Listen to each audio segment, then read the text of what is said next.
জীবনে হতাশ? শুনো শ্রীকৃষ্ণ কি বলেছিলেন। ভগবান শ্রীকৃষ্ণ বলছেন, নিজে তোমার কর্ম করার অধিকার আছে, কিন্তু ফলের উপর নয়। নিজের কর্তব্য করো, কিন্তু ফলের চিন্তায় দুঃখ পেও না।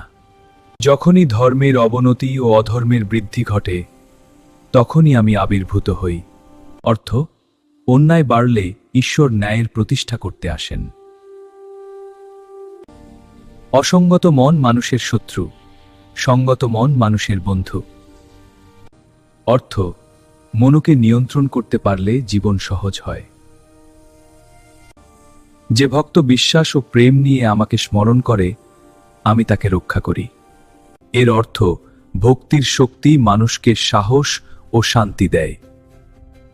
ভগবান শ্রীকৃষ্ণ বলছেন, আত্মা কখনো জন্মায় না, কখনো মরে না।